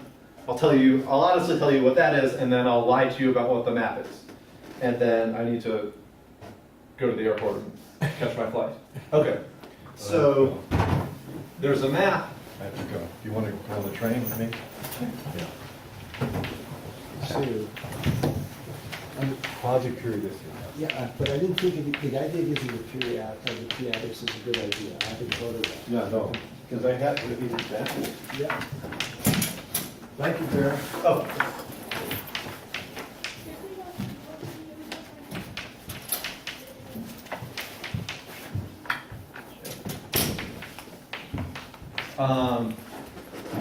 so there's a map from the n-1 sphere across the configuration space of k points, across the configuration space of j points.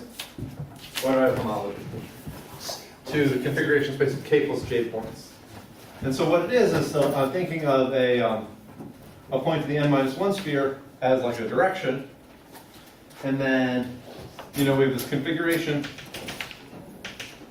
of points, and we have this other configuration of points, you know.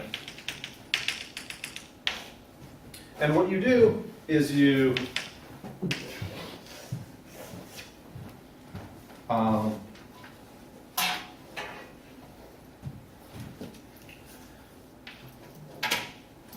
have two boxes in the with in the direction of this arrow, and you put the first one here and the second one there. And if you were to vary this sphere coordinate, these would circle around each other. Yeah. So this is like, you know, part of the E2 algebra or the EN algebra structure on configurations of points in Rn. And in fact, this sort of it's sort of Z2 equivariant, isn't it? Yeah. And also if you're, you know, like, So if it was like the time of like Dennis Sullivan's advisor's thesis, this would be called like an HN structure. exactly. So Or this- HN minus 1 structure. Okay. I think it was a shift. in particular, if the K and the J were the same, you're going to get Dirichlet operations on the CK. Yeah, because of the equivariance, but I'm not. Making it equivariant, exactly. Yeah. So out of this, you get homology operations. So you get, you know, there's like a map from HA. In particular, right. Dirichlet type operation. But this is not; those are too hard. So let's not think about those. Too worries.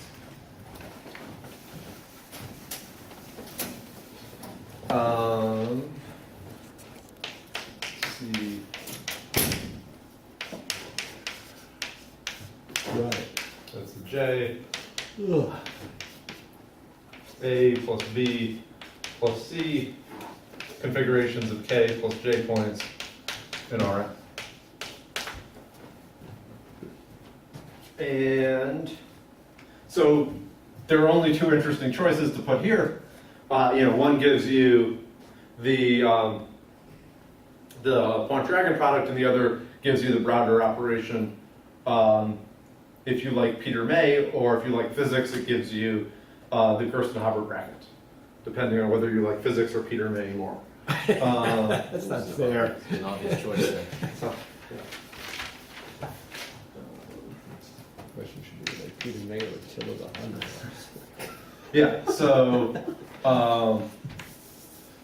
so like star will be coming from the class in H0, which gives you a map from HB, CK, RN, tensor,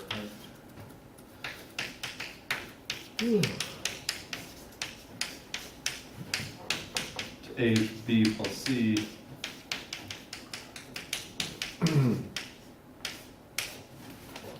And if you, yeah, but if instead you pick the fundamental class of the sphere, you get the Browner operation.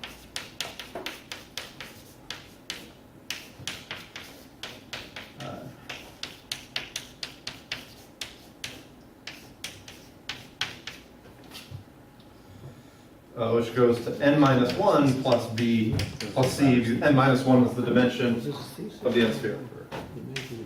I think it's his thesis. Yeah, I can't remember. I think Good thesis. Okay, and then the theorem, which I'm going to attribute to Fred Cohen, but you know, Bill Browder presumably wasn't super surprised by this, was the theorem that I say the homology of the disjoint union of CK Rn. So with star and with phi is a Poisson algebra.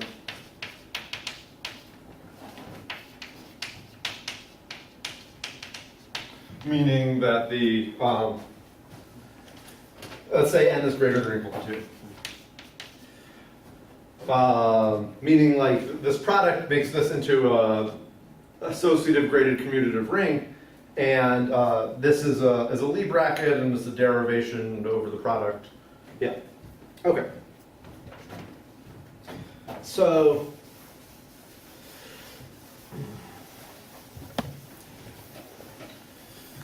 now there's this great, not great. It's shifted by the dimension. What? Oh, yeah, like an n Poisson or n minus 1 Poisson. But if you ignore grading, it's a Poisson algebra. I mean, there's no. Oh, but then I need grading to say graded commutative. Okay, yeah, I should say. Is it? What do you call it? Is it n Poisson or n minus 1 Poisson? And I don't know. And, no, It's like a. n minus 1. Okay. Okay.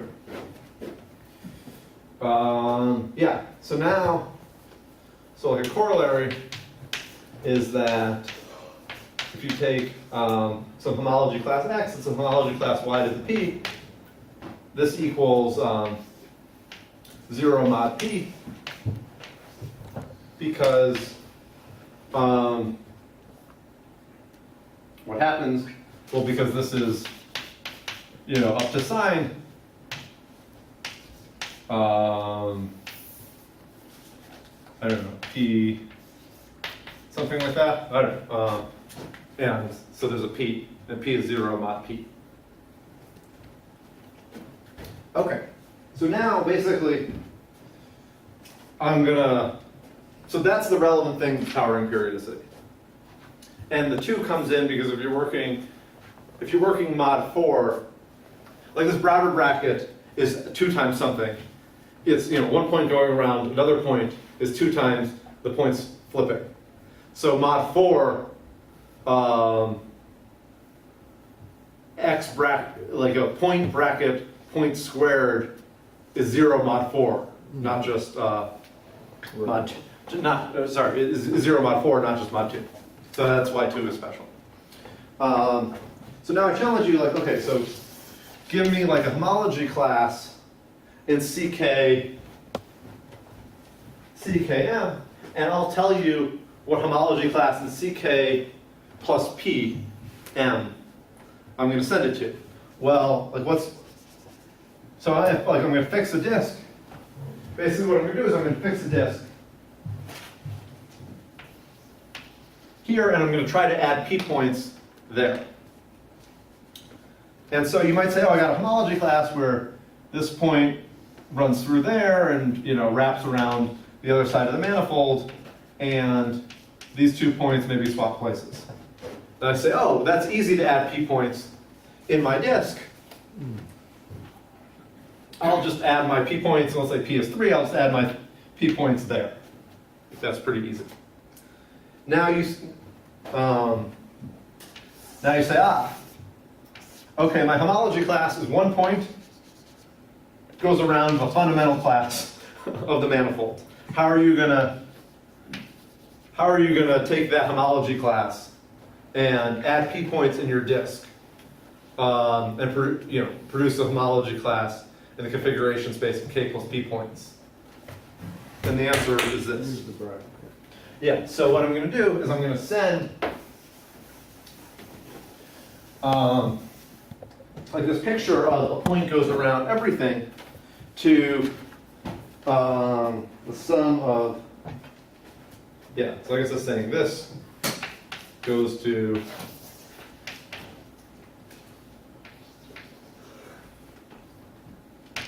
p points, whatever. Okay, so now where does this one go? So where does 1 point going around the fundamental class go in the configuration space of, 1 plus p points? And the answer is, let's send it to, 1 point goes around the manifold, except doesn't enter the disk, and we have p points in the disk. Okay, now you say, but that's not a cycle. What's the boundary of this? The boundary of this is, your 1 point going around 3 points. around your 3 points. And that's the bracket. That's the bracket. That's 0 mod P. mod p.